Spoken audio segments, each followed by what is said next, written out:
Hi, my name is Miriam, and this is the Black TV Show podcast. This is where I talk about my favorite TV show episodes. Currently talking about season 2 of The Cosby Show. Welcome back to episode 28, The Cosby Show season 2, episode 4, Cliff in Love. This episode came out October 17th, 1985. We start in the kitchen where Claire is by the stove and Cliff comes in with hoagies from the White House. This is a major theme throughout the series with these hoagies. When we wrote the sandwiches into a show once, I found out that we would actually send an assistant to a special place in Philadelphia. What Bill didn't know is that whenever the writers really wanted one of these sandwiches, we'd write it into the show. At one point, I think when he started maybe putting on a little weight, the word came down to the writers, no more sandwiches. We're going to see throughout the series, like, when do they actually stop bringing in the hoagies? But the hoagies are such a big part of the series, honestly. So Claire was like, who's, like, these hoagies for? And Cliff was like, this is for Sandra. She deserves it. She's been away from college all this time, and she's here. And Claire was like, she doesn't like hoagies. It's you that likes it. Basically saying, the only reason why you got them was because for yourself. I tend to do that too. When it's like ice cream, I get that for myself. When it's like junk food, like Opa, which is Greek food, or just, Newburger, which I love the burgers there. I get them for myself, and I offer if people want some too, if they want to go out and eat with me, And so Denise comes down and mentions that Sandra broke up with Alvin again, and she's trying to sleep and she can't because Sandra's singing songs about crickets and dead flowers, which is a weird song to sing too, but okay. And so this means that she's going to be moping around the house all weekend, which is not good. And she'll be singing, singing the flowers have bloomed and, the crickets have died and all this stuff. That Sandra broke up with Alvin. And Theo was like, can I check into a hotel? Because I know I'm going to get this is going to be the worst, for me. And he takes a bite of one of the hoagies that Cliff has on the table. And Cliff was like, why are you, you didn't even ask. And Theo was like, can I have this after he bite into it? So Cliff was like, okay, well, you can have that one, but this one is mine. And Theo was like, I suffer the most out of the whole family because I am a man. And she always says, like, you men do this, I understand how he's feeling. It sucks. And so Rudy comes in and, they tell her, that Theo tells her that Sandra broke up with Alvin, and she was like, again, and she bites into the other hoagie that was supposed to be for Cliff, and he's not looking in the direction when she's eating it, but then once he looks to the side, he is not happy. He's like, I got these hoagies for myself, and yet all my kids are eating it. And so then Claire was like, we should better go to Sandra's room and talk to her. So they went to her room. So she's singing a song while listening to a headset, and these are the lyrics. The flower has died. There's no morning dew. The crickets have no love song. I feel so blue. I would not.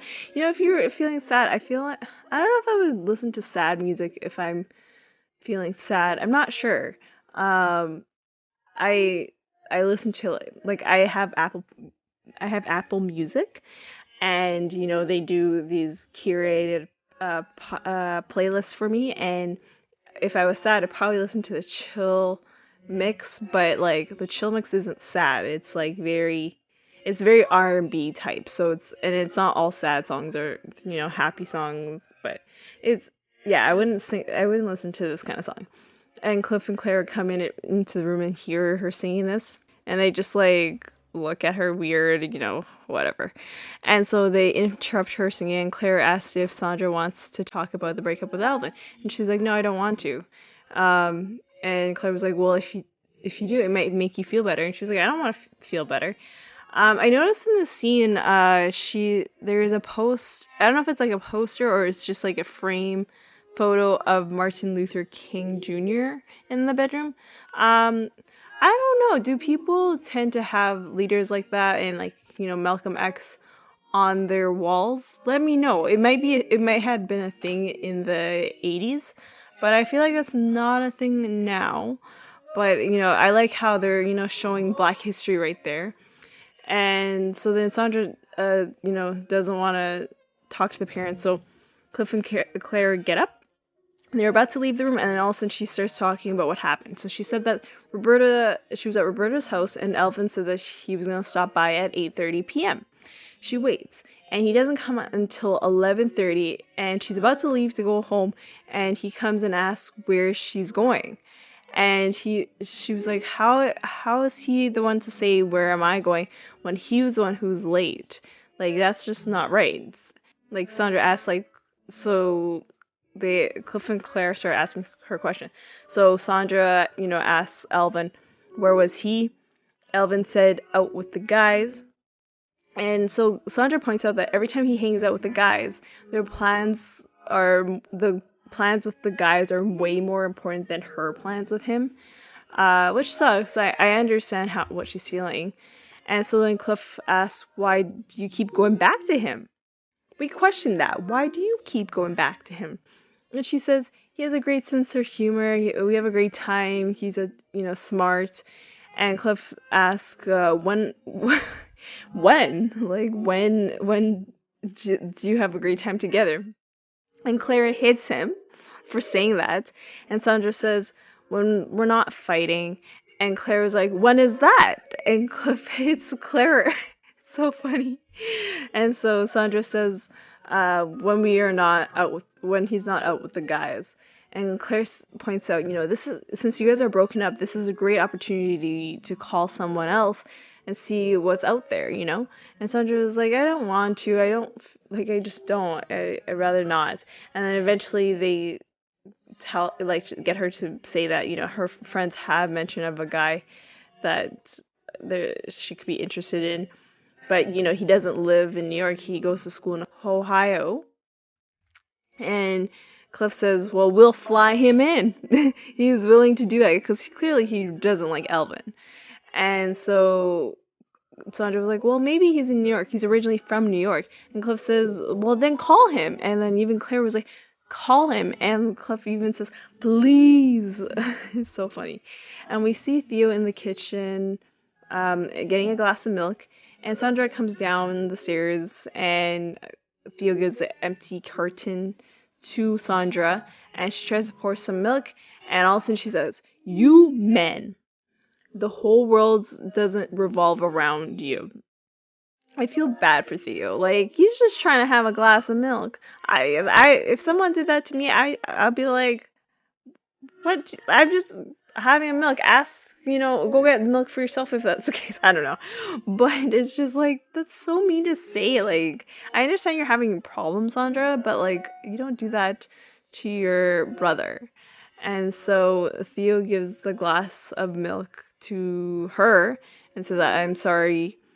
And Sandra gives the empty glass to Theo. And he says sorry. And Sandra's like, you don't mean it. And Theo was like, what? Literally, I gave you my milk and you're just telling me that my apology is not truthful? What? So Theo goes to the living room to tell Cliff what happened. He's like, this is not fair. And Cliff says, Sandra, because he knows what's going on. And so Theo explained what happened in the kitchen to him. And Cliff says, well, go. He tells Theo to leave the house and be gone for a while. And so he leaves. And Denise comes down and she says she's trying to do her paper. But, she's unable to because Sandra keeps talking about Elvin. And she was gone for a minute and she came back talking about men in milk. Because clearly the whole situation with Theo, I guess, really got to her head once she got into the bedroom. And so then Elvin is at the door with flowers. And by this time, Denise is gone. And he's with flowers and he's just standing outside. And Cliff is just like, wow, I can't deal with this guy. And so he doesn't open the door, but he starts talking to him through the door. He's like, how are you doing? How's it going? And then Elvin was like, can I come in? And so they come in and, Cliff and Elvin just have an awkward moment where, Elvin says one thing and then Cliff says one other thing. And so finally, Elvin gets to sit down on the couch and Cliff tells Elvin, you've made my house a wreck. A brother cannot have a glass of milk in this house. Her baby sister cannot express herself. I love the way he says it like that. It's just, I love these scenes. They're such great scenes, and they make you laugh. The fact that, a brother can't have a glass of milk in this house. Her baby sister cannot express herself. It always makes me laugh when he says it that way. And so Cliff says, either you marry Sandra, take her out of this house, or don't even talk to her ever again. Like, clearly you're, like, it's really affecting the whole family. Their relationship is affecting a whole family. It's weird that they're 20 years old and it's affecting all of her siblings. It's very, like, I wonder if that's a thing in other families. I'm not sure. And so Elvin wants to apologize again, and to tell Sandra things are going to be different again. And every time I say again, that's what Cliff says, because he has done this multiple times. And so Claire comes down, and Claire sees Elvin with the flowers, and she was like, oh, you brought flowers again. And so Claire is talking to Cliff saying, I have to go do some research at the office. I'll be back for dinner. And Cliff says he'll make dinner for her. And so she leaves. And Elvin mentions to Cliff, like, your wife goes to work and you cook? And Cliff was like, yeah, what's your point? And Elvin says, doesn't that bother you that there's not a hot meal waiting for you? And Cliff says, well, it bothers me when there's no hot meal for Claire. And Elvin says, like, really? That's not... I don't get it. For a woman, having a job confuses things, and he mentions his mother works and he doesn't like it. When he comes home, there's nothing to eat.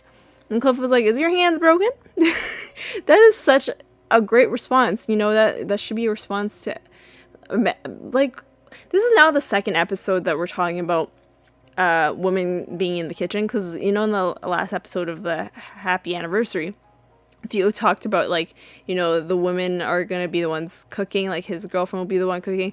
And, how Sandra says, the women of today are not in the kitchen anymore. And so it's starting to become a recurring thing in this season. And it'll be more of a recurring thing once we get Kenny in this series, who will be playing as Rudy's friend. But it's weird that that's like a recurring thing in the series. And Elvin says, why do I need to cook if my mother can cook? True, but you should cook for yourself. I think for me, I'll be honest. For me, I suck at cooking. Cooking is not my thing, and I hated the fact that because I'm a woman, I'm expected to know how to cook. That's just not the right thing to think like. And so Sandra comes down and Elvin gives her flowers, and the flowers are blue. And Elvin says, I got you these blue flowers because this is how I've been feeling all day, because he's feeling blue all day. And we end Act 1 there, and we go into Act 2. And Sandra comes down the stairs in the kitchen, and Theo's getting potato chips out of the bag, and he sees her right away and gives it to Sandra, like, you can have it, I don't want it. And she was like, no, you can have them, I know you like potato chips. And Theo was like, oh, so you guys are back together? And she was like, yeah, I'm back together with Elvin. And he was like, oh, good. And he was in a sigh of relief. And Vanessa, is coming to the kitchen, and she's asking, is it safe to go in the kitchen? Theo says, yep, it's safe. And so then Theo goes to watch TV with his potato chips, and he turns on, he's trying to find a channel of a show, and all of a sudden there's like I don't know if it's it seems like a commercial, but I don't know. But it's like a Monte Carlo villa of a 20-year-old, I think it's a male person, it seems like a Latino name, I don't know, that he owns this huge villa mansion, and Theo was like, oh my god, and he starts going so close to the TV, like his eyes are connected to the TV, like he's touching the TV with his hands. And Cliff comes down the stairs and he sees what Theo's watching, and he's like, no. So Cliff gets the remote and turns the TV off, and then he pretends that the remote is like his gun, so he like flips it around, and is like, whew, you know. And so the doorbell rings, and there's a guy at the door. The guy is Daryl Marshall.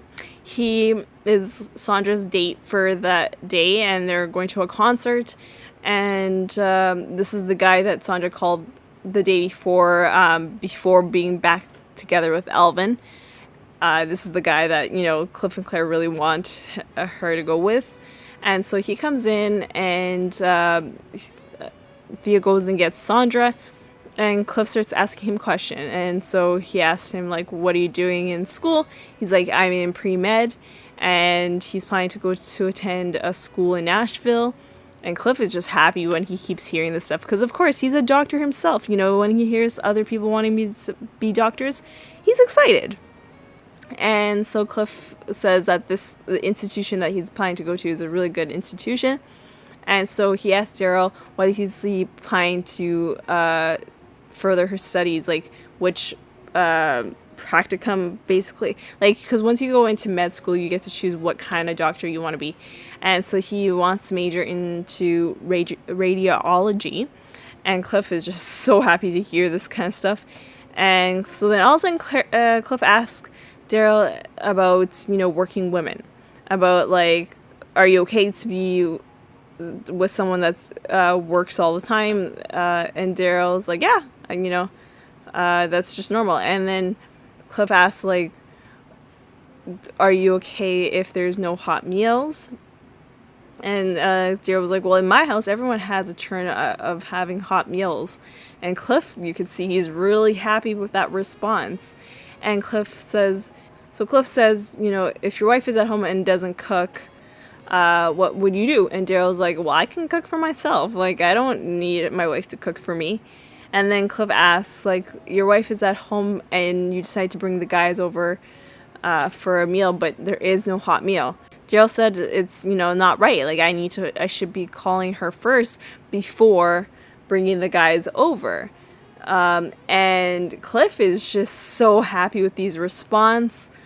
And so Cliff says, you know, if you're married and you ask your wife where is her dinner, and that, you know, she asked for, I want a dinner, what would you do? And Daryl was like, I better start cooking. And Cliff all of a sudden calls, Sandra! And so Sandra comes down and meets Daryl, and Cliff says, you know, the whole drift of, like, you know, he's in pre-med and everything like that. And Cliff all of a sudden goes outside with Sandra, and Sandra's like, where are you going? And, you know, he was like, well, I could walk you to the corner. And Daryl was like, I have my car. And so Cliff was like, I could walk you to the car. And Sandra's like, no, don't. And then Cliff was like, do you need any money? And Daryl was like, no, I have money. Like that. And also that just seems bad to be asking for money. So it's later in the evening, and Alvin calls the house, and Cliff picks up the phone and says that he's picking up Sandra at 8 p.m. to go to Princeton. And so Sandra and Daryl come in, and, you know, they're saying their goodbyes because, you know, she has to get ready to go back to Princeton. And Cliff was like, oh, no, let's have Daryl stay for dinner. And he mentions to Sandra that, you know, Alvin is going to be coming way later after dinner, so let's just have him over. And Daryl says, you know, sure, I don't want to imply. And Cliff was like, you're not implying, you can come. And Daryl was like, I can help with the meal. And so they go into the kitchen. And so then dinner is over, and Daryl and Theo are having a conversation, and Cliff is not really happy because the reason why he's there is for Sandra, not for Theo. So Cliff tells Daryl, let's go to the living room. And so he takes him to the living room, and Theo's about to come with them, and Cliff was like, no, not you. And he tells him, so he takes Daryl to the living room and says, you're not going fast enough with Sandra. Daryl, you're very slow. There's a guy coming to pick up Sandra in a couple hours, and she's in love with him. And you need to say all your feelings to him, or say all your feelings to Sandra. And Cliff says, you don't have enough time. Elvin is coming. And Daryl's like, who's Elvin? And Cliff says, Elvin is who Sandra likes. And Daryl's like, oh, so why am I here? And Cliff says, well, you are the fellow that I like. And that sounds so creepy. I was just like if I was Daryl, I would leave. I'm like, this is a crazy family. Like, what? And he's like, so Cliff is basically saying, like, I want him as a son-in-law. That's basically what he's saying. And Cliff, basically begs Daryl for his phone number. So Daryl gives the phone number. And Sandra and Claire come into the living room with tea. And Daryl's so nervous because now Cliff really put pressure on him, basically. And so Daryl sits with Sandra and, Cliff nudges Daryl to speak to Sandra and tells Sandra that she's bright, attractive, and wonderful. And it is late. So then that scene ends, and it's later in the evening, and Cliff says Sandra and Daryl should be together. They're a perfect match. Like, Elvin should be gone out of her life. And Claire was like, how do you know that's going to work out? And Claire, because I just know, because Daryl doesn't think, like, he's so down to having a working wife that, he's down to cooking for his wife and everything. Elvin, no, like, bye. And Claire says, what about Elvin? And Cliff was like, no. And, like, he's just not right for her. And basically Claire mentions that, Elvin will change. He's only 20 years old. The ideas that he has in his mind will change as he grows. And you never know. Daryl can be a bushwhacker. And I have never heard of that terminology, bushwhacker. And basically he's saying, Daryl could be Elvin in disguise. Right now he's presenting himself, but then, once he's married, he's going to tell his wife to make him his dinner and, serve it to him, basically. So you don't know, like, Daryl can be lying. And so Cliff was like, I doubt it. He's not lying. And so Claire says, well, whoever Sandra's with will support her in that way. And so the doorbell rings, and it's Elvin. And so they let him in, and Claire tells Elvin that Sandra is not ready, but she'll come down in a while. And she offers she offers coffee to Elvin and Cliff, and it's very weird that she would say Dr. Huxtable. Like, that is your husband. I don't know if this is just the tone it was in the 80s where you had to even tell your spouse Mr. or Doctor or stuff like that. But I was like, why is she saying Dr. Huxtable? But whatever. And so Elvin was like, oh, you're gonna make it? And she was like, yeah. And Claire was like, are you surprised? And Elvin says, oh, I didn't know you do that kind of thing. And Elvin was like, and Claire was like, what do you mean? And so Elvin says, to serve Cliff. And Claire goes off, and she starts saying, to serve your men? And so she goes real off. And I want you guys to listen to this clip, because I feel like I can't do it justice as how she talks about this. It's just so funny. Listen. Well, not yet, but you'll be down in a little while. Would you and Dr. Huxtable like some coffee? Coffee? Yeah, coffee. You mean you're going to get it? Yeah? You're surprised? I'm sorry, Mrs. Huxtable. I didn't think you did that kind of thing. What kind of thing? Serve. Serve whom? Serve him. Oh, serve him! As in serve your man? Well, yeah. Let me tell you something, Elvin.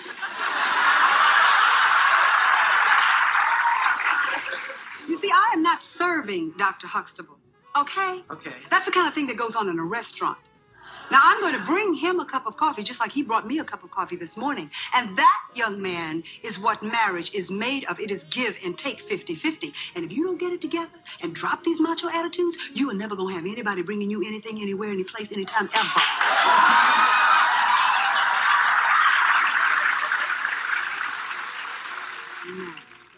What would you like in your coffee? Maybe I could get you some coffee. Oh, well, that's all right. I don't mind getting it. But thanks for... This scene is so funny. It's so iconic. There's so many memes out there about this. But there is a recent meme. This was in October when Kamala Harris was in the debates with Mike Pence, and Charlemagne made a post about this. It's the same, basically this scene where Claire just looks, not happy and side-eyeing, and Kamala Harris is also side-eyeing. And Charlemagne from the Breakfast Club says, "And if you don't get it together and drop that white privilege, you ain't never going to have a black people voting for you anywhere, anyplace, anytime, ever." I love this. That's the most recent one that I've seen, but there's so many memes about the scene. I love it. It's so funny. And so then Claire was like, "So what do you want in your coffee?" And she also mentions that, marriage is a give and take kind of relationship. It's not, one person gives a lot and the other person takes a lot. That's not a marriage. And also that, she's not a servant. She's not a waitress in a restaurant. That's not her job. And that's not part of the relationship. And so then Claire goes and makes the coffee, and Elvin is like just in shock by what just happened. I think everyone would be in shock with what just happened. And Elvin Cliff tells Elvin when Claire brings the coffee back to not drink it. And so the episode ends right there. And this episode really only showed 3 sets, which I was so shocked to see that. It shows Sandra's room, the kitchen, and living room. Like this to me, this is probably a pretty cheap episode in terms of sets. So there was guest stars on this episode. So we had Jeffrey Owens as Alvin, and he will become, I think, a series regular in season 4, I believe. I could be wrong. It could be season 5. I'm not sure, but he will become a series regular. And then we have Joseph C. Phillips as Daryl. This, I'm gonna keep repeating this. I hate when they use the same actor to repeat characters. He's gonna become part of the main cast in season 6 as Denise's new husband, Naval Lieutenant Martin Kendall. I don't like this. To me, it's like, if you knew this dude is gonna be good, why have him in this episode? They could have got a different guy to play this character. And of course, with the whole Denise thing, it's so different. Like if you look at it at this time, the character of Denise would have been a bit different if the life of Lisa Bonet was a bit different. Like if she never got pregnant, I feel like I don't think she would ever had been with Naval Lieutenant Martin Kendall. So I understand that they didn't know that they were going to see this coming, but it was just like, really? Like, they could have found someone else. And that's just my opinion. So, the lesson for this episode is marriage is give and take relationship. I'm just taking that straight off of what Claire says in her speech. It is. I feel like that's what we really learned in this episode, that you can't just assume that a woman cooks all the time. Like, why don't you take turns and all that stuff? So that's the lesson from this episode. And the question I have for you guys is, have you met someone like Elvin that's has these ideas of marriage, being that the woman is the servant and the man just takes everything and only works only? Let me know if you've met someone like that. I feel like such a rare thing to meet someone like that now in this century, because we all now know that women should be equal to men, although sometimes that's not the case. But I feel like it's rare to see that happen compared to the 80s. And use the hashtag #CliffInLove. The next episode is episode 29, season 2, episode 5. Theo and the Older Woman. I will see you all on the next one.